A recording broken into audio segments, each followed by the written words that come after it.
Welcome to Humble Ground, a podcast where the heart of agriculture meets the stories that feed the world. Behind every meal is a farmer, a rancher, and a legacy of hard work. Here, we shine a light on their journeys, their challenges, and their triumphs, because every meal has a story, and it's time we heard it.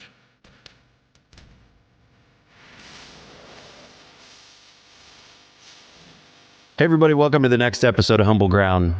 Pretty excited. I've known Chase for a little while now. I got to meet him through a buddy, Jay Joy, and got to become friends and got to work together on a couple different projects. And so I've been trying to get Chase on here, and schedules finally worked out. So we're going to talk farming and technology and a couple of the things that they've got going on, but another Kansas operator, and it's cool to have him just right down the road, a couple hours west of us. But without further ado, Chase, I want to say thank you so much for taking the time. I know you got a million things going on this time of year. No, thank you for having me on. I appreciate it very much. I'm glad it finally worked out. We got some rain, right? Yay. We both got rain this morning, so all is good in Kansas. Tell me a little bit, what's the earliest memory you've got of growing up farming? Probably the most earliest ones is my wheat harvest. I think when I was, maybe 7 or 8, my dad said, "Hey, go hop in the combine."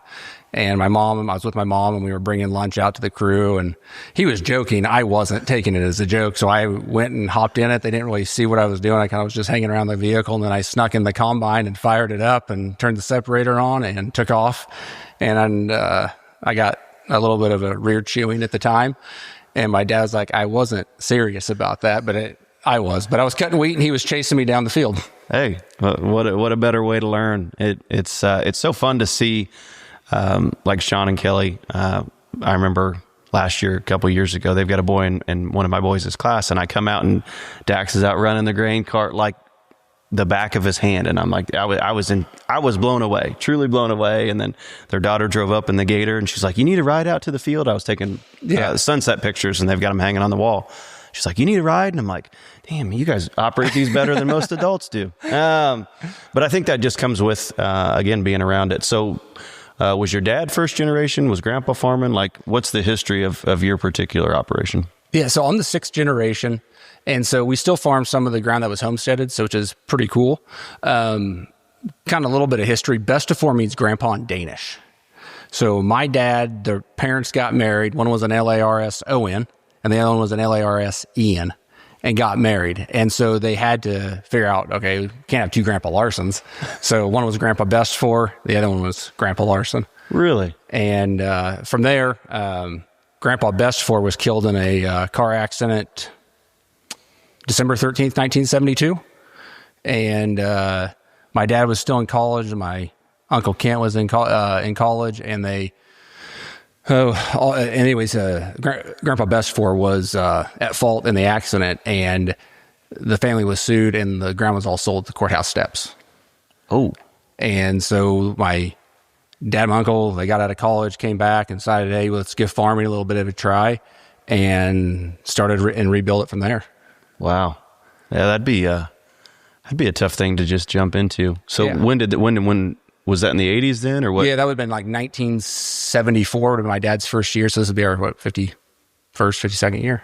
Yeah. So they've been through a lot. So this isn't, I get to sit with you today and talk about it and stuff. But, there's been a lot of blood, sweat, and tears on our farm, just like all the other farms that are out there, and the history behind it. It's, I get to tell a little bit of the story, but a lot of the work in blood, sweat, and tears has been done. Sure. No, and I imagine, like I said, the 80s were a horrible time, especially in farming. And it was neat. We just did a podcast last week with somebody else and who lived through it. And it's like, man, just the stories you hear about that time and people making it through it, and his advice was we just never gave up, like you just kind of kept trudging through it. But I think you're right. Yeah. Dad and uncle probably had a lot of blood, sweat, and tears, I would assume, back then. Yeah. And, my dad to this day still reminds me of the 80s, not in a way of fear or that, but don't forget the past. Sure. Don't forget how good it can be and also how bad it can be all at the same time. Yeah. So they started out in the mid-70s, or restarted out, I guess, in the mid-70s. Was that always corn and beans? Was it alfalfa? Was it wheat? What was the mix back then? Do you know? No. So when my dad and my uncle Kent started farming. They, were like everybody, corn, wheat, soybeans, Milo, the normal cattle. And they were kind of tired of the farm programs and just how things are being ran. And so they decided we're going to start planting hay. And from there, they're like, well, we kind of like that. It's a relationship business. It's a way to have, revenue throughout the year and not selling your crops once or twice a year. Didn't need a lot of storage. And so they just started planting alfalfa. And then with their abilities to sell and market and a lot of hard work and that's how the hay business got started. So really in the late 80s, 90s, that's kind of when they kind of got into it, got out of the cattle business in 98, 99, and then really just honed in on hay. And that's what we did. Yeah, I think the first probably memory of you all's farm, and this has been early 2000s, I would say. We were probably heading to a ball game somewhere out west, sub-state or something. I don't know, track, who knows what it would have been. And you look on the north side of the highway and you guys had just piles and piles and piles. And I didn't know who that was until, you and I got to meet, and that's where we drove out there, and just crazy. Is that something that they just had existing relationships, or they were like, if we can build the relationships, we can obviously make the hay, and then we've got an avenue to sell it? Like, did they already have those relationships, or is that something they had to go build? No, a lot of it they had to build from scratch. I mean, it was just ambition, and I'll be in the cattle business. You kind of knew cattle people, and premium feeders was around, and a variety of things. And then some other guys were in the hay business, and everybody kind of learns from somebody in the business of doing stuff, right? And so I think just through a variety of opportunities and willing to take risk, that's kind of what got them into it. And then it just kind of went from there. It's wild. So I know you had said this year and the last couple of years you've cut down on the alfalfa side of things, but in their prime, how many acres were you guys doing, and how many thousands and thousands and thousands of bales? Got any stories about that? Yeah, so I think probably about, I don't know if it's been 7 years ago or so. I think it's about the most straw we ever did. We did about, 30-some thousand bales in 30 days, 40 days. I mean, we just had balers running everywhere and stackers and trucks and, but it's, but in that given time, we were covering, that'd been 15,000 acres of straw at 2 bales an acre, right? Or, I don't even know what it was making, but, between that and the alfalfa ground, it comes into a lot of acres really quick in a short amount of windows. Yeah. Do you all do the trucking of that too? Or is that, have you stayed away from the logistical side of that? Obviously you truck it back to your place, but I'm saying from your place out, do you have the trucking to do that, or you subcontract all that out?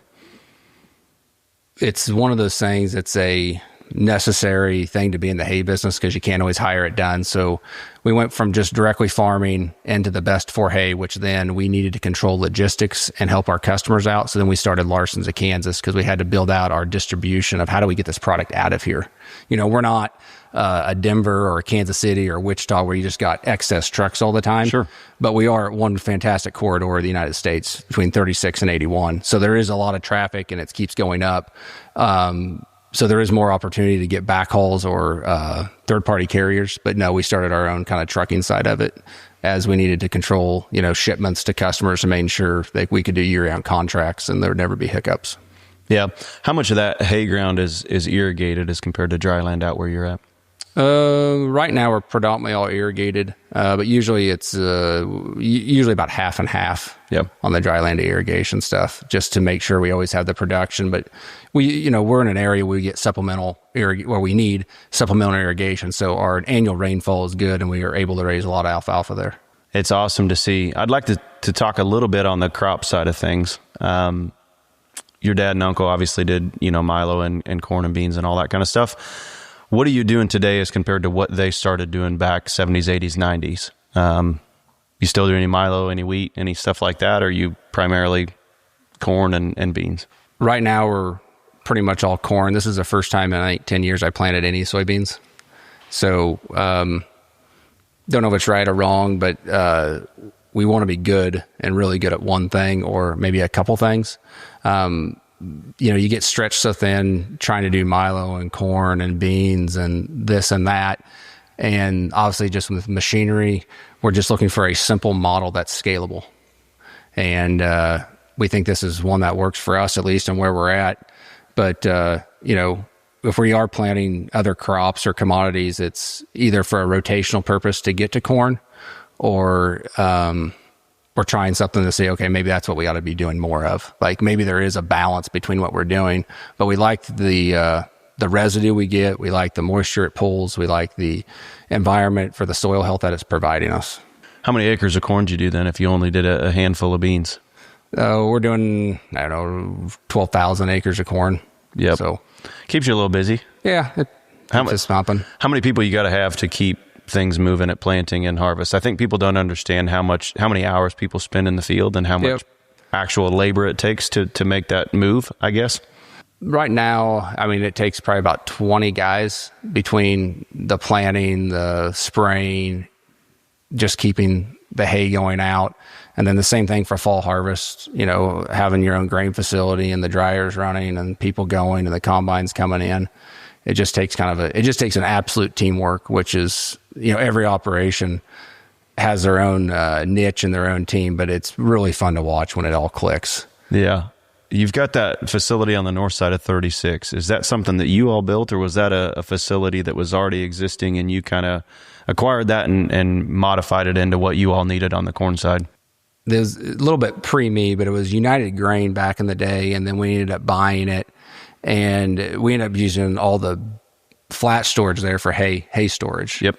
And there was no rail there at the time. There was rail there, but it was not in use. And so we were just using it as one of our main yards for hay inventory. And then we put some bins up just to have some on-farm storage. And then in 2009, I believe, it basically got wiped out.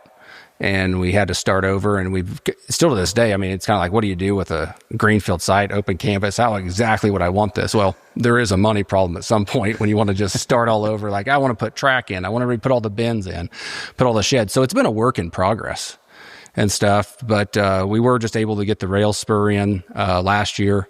We got the dryers in and more grain storage up. So it's starting to finally click of. Well, it's feeding the beast of raising corn. Sure. No, it's an incredible facility. I was glad to be over there a couple of months ago and be able to see that in operation. So you talk about a lot of people moving parts. Is Dad still involved? Do you have other family that's still involved, today? And what's that look like? Yeah, no, my dad's still highly involved in the operation. He's the president and of all of Bestifor and stuff. I'm the CEO and oversee kind of all the day-to-day stuff. So we've transitioned. When I came back out of college in 2009, just like everybody, start at the bottom and work your way up, and hopefully you can get to where you want to be. My dad's been always a big believer in myself, and has trained me to be hard work. He's been a great dad, father, mentor, to push me to get what my passions are and stuff. Same with my mom. I couldn't do what I'm doing without my mom. Yeah, no, you got kids, and have they ever had any interest in farming, or are they too young yet? No. So I got 4 daughters. Depends on the day whether or not they want to go to the farm. They like playing with the tractors a little bit here and there, but they haven't got the knack yet for wanting to go hop on a combine and ride all day long and fall asleep in the cab, right? And all the stuff that I did. Yeah. They haven't quite got that ambition, but they do come out. Yeah, no. What, before we jump into, you all irrigate a lot, and I've got a couple of questions related to that. What do you think the future looks like, and where do you have to be sustainable in the future? Obviously right now, as an odd year, costs are super high. What do you foresee the next 5-10 years looking like, for you all? I wish I had that crystal ball, because I probably want to be farming if I could tell everybody that. I think the short-term one right now with where we're at, between tariffs and low grain prices and high expenses, is controlling expenses would be the number one. And then after that, just production. If you can control those two things, I think most people are going to land on their feet pretty well. If you don't have production and low prices, or expenses get out of hand, those are going to be 2 hard things to figure out. No, definitely. It's a tough time, but like I said, tough times make great people, and you gotta power through the tough years, especially in ag, because there's you're going to have those regardless of where you're at, I think. But tell us a little bit of how you got, you and I got in touch because of Jay, and Jay mentioned that you have a tech platform, and we obviously do marketing. And so that's kind of how we first got together, but we talk all the time. And so tell us the story of how Van Water started and why, I guess. Van Water was a project I started back in 19. So somewhere prior to that, we got a fine for overpumping. Wasn't much, but it's enough that it's like, that's not going to happen again. And, it's a simple miscalculation. And when you got several people and lots of wells and trying to do things, you don't ever do anything perfect, but it was like, well, I'm going to figure out how to do this. And so I took the challenge and started building it out and figuring out all the nicks and knacks of processes that are scalable, and just started working on it. But, a couple of things that had to happen was, one, it had to be simple, it had to be fast, and you couldn't ask someone to go spend thousands of dollars on each well to go put your system in. So with those kind of the criterias, we started building it out. Oh, it's neat to see it. And I think the cool part is it doesn't just apply to people that have irrigation for crops. Like, I think there's so many different uses, feedlots and dairies and you name it. Anything that has really water. Anything that's a meter, whether it's lagoons or municipalities or industrial users, if you want to track it, kind of our simple saying is you can't manage what you can't measure. And if the data is not shareable instantaneously or on demand, you're not going to be able to make the decisions fast enough, because once you're pumping, the only way you're going to stop pumping is to flip the switch off. Sure. And as long as you can make good decisions off of what you're doing, you'll end up saving a lot of time and money. It's so cool to see how many of these podcasts we've had that are people that are farmers and ranchers, and then had a problem come up, figured out a solution, and then said, you know what? I bet there's other people that have the same problems that we have, which I assume is probably where that particular idea was. How neat is it to think that you figured out a solution and now you're able to grow it, and you've started to build a good team, and like to see all the different use cases for something that, you probably just were trying to figure out your own problems to begin with. Like, how cool is that to see, even in the short time that you've been, launched, I guess? Yeah. So, we got started with, as a water tech farm in the state of Kansas. Somebody said, hey, you ought to be part of that and try it. So I signed up, and that was when kind of COVID hit, and then nothing really happened because, everybody was kind of shut down. No one was traveling that much. And then, I kind of followed up and said, hey, you guys want to come see what I'm doing? Am I kind of meeting the criteria that you're looking for? And so they came up and they said, man, would you go across Kansas and kind of show them what you're doing? And at that point, I had enough people wanting to sign up on the system. I was like, well, I either need to commercialize the software or not. And so I chose to rebuild the whole thing and commercialize it, and went from there. So recently I was out there and I got to take a couple pictures. You got to be top producer, which seems to me like a pretty prestigious award. How cool is it that what you all are doing and the hard work you're putting in gets noticed, like on a big publication like that? It was an honor to make as a finalist. I did not win at the end. Mark out in Colorado did. Is a great guy. He actually runs Van Water. You think about the small world and the connections, just irrigation. And so, wow. So, it was a lot of fun. I got to meet a ton of great producers all across the United States, and everybody has a unique story. All of us kind of stay in touch. And so it's just, it's pretty neat to see how all those other guys have built their families up, their companies all along the way. So, yeah, being able to look back to you and as the 7-8-year-old that took off in a combine, did you ever think you'd be where you are today and you would all be doing what you're doing today? Like, was that something back then, or even in junior high or high school, that you were like, I'm going to come back and I'm going to farm and this is what we're going to do? Yeah, I think, honestly, since I was old enough to remember, I didn't want to do anything but farm or be in the ag world. I think if someone's asked me, they said, do you always know you wanted to farm? And I would say yes. I think any piece of paper at school, it's like, what do you want to be, a farmer? And that was in the 90s. They're like, are you sure? We just got out of the 80s. It's like, no, that's what I want to do and stuff. So no, I've been really blessed to know that, this is what I wanted to do and had a passion. So it's not work. It's just enjoyable. The people alone would make it a lot of fun. And I think speaking of people, it probably, like you said, you mentioned your team. How important is it to have really good people, especially with the operation that you all have and as many different moving pieces as you all have? How important is the team aspect and making sure that things, get done? It's crucial. You can't do it without them. And not that you want to, but it's, my dad and my uncle, you really got it started and building this thing up. It's all about the people that they bring in.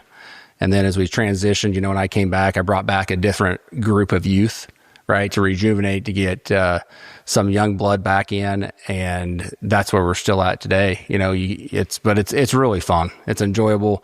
And working with them side by side, we do a quarterly newsletter. And I think it was the one, maybe last year's, or it was the first quarter of this year. We did the father sons. We have like 3 of them that have their sons working for us. Oh, wow. So Kyle, who's been there the longest now, his oldest son, Cade, who's 21, I think now. But, and then he's got his 2 younger sons that are in high school, and they all come out and work. So they're in their summer interns right this summer. And then Henry, who runs Best West over there, his son is with him over there. So, it's a really unique. And then Kyle Robinson, he's got some of his sons that come out and do stuff at either GB Pets or some of those other places. So it's fun to see, they got a lot of father-son duos, right?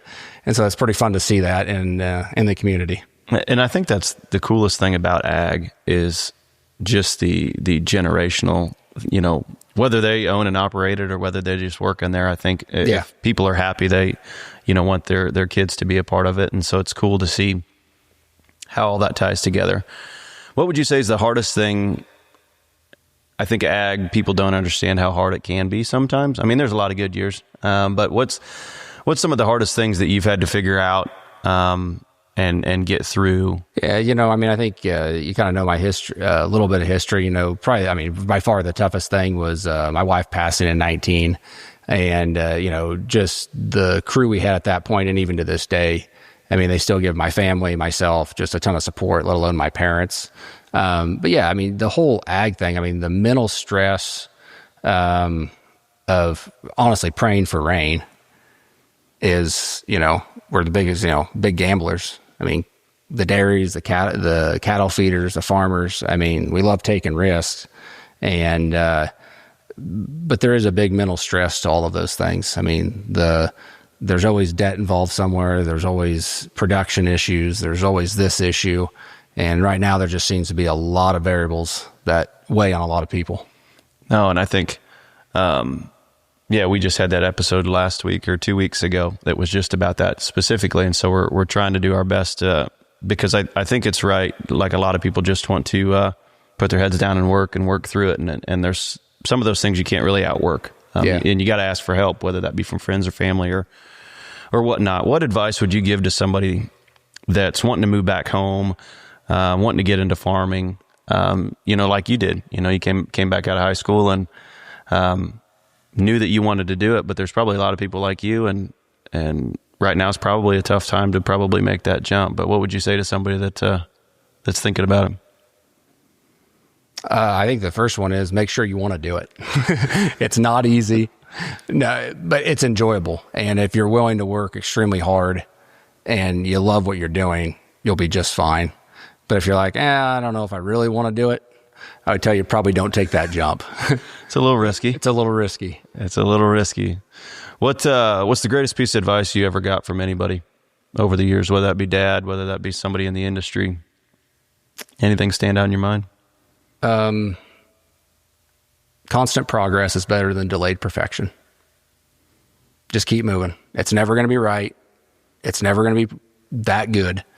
But as long as you keep grinding at it, you're going to end up where you want to be. That's a perfect way to kind of wrap this up. I do want to, since you've got a lot of tech and ideas, where do you see tech, maybe, and what tech pieces have you implemented on your operation specifically that you feel like are helping you all be a lot more efficient? Or is there anything in the future that you're excited to see? We were talking about electric tractors and some of that stuff. What do you see the future looking like, and do you see you all implementing that into your daily operation? I think there's a variety of things that are coming down the pike. I'll just pick on a simple one. I think, like drones. We haven't really been big into drones yet. I think it's just for a simplistic reason, of getting over acres, but I think that's changing extremely quick. The tractors, the technology, we made a big push. We run a lot of John Deere equipment. So one thing that, we found would be beneficial is bordering all of our fields with the satellite RTK, so that when the tractor's pulling the field with 120-foot sprayer booms, they can drive by every telephone pole and not hit them and run at 10 miles an hour. We do run the full automation planting. So it does blow a lot, really hard. And so there's a lot of dust. Even though we do predominantly a lot of no-till, pretty much all no-till, the tractors are just able to turn around the edge of the field. And with the satellite RTK, it doesn't matter how you plant the field, whether you want to do outside rounds first, or if you just want to start going back and forth, it's dead on. So there's some gains with the tractors. The autonomy, I think we're a little ways off from having full autonomy. I think this in between where we're at now, where it's probably 90-10, I think is a really good spot right now. Yeah. But there's some areas that we just got to simplify to make it less of a headache. Yeah. Have you done any trials with Deere or anybody like that with any of their See and Spray or any of their any of those autonomy companies? Have any of those came out and ran any trials, or have you been able to see those in person? Yeah, I have.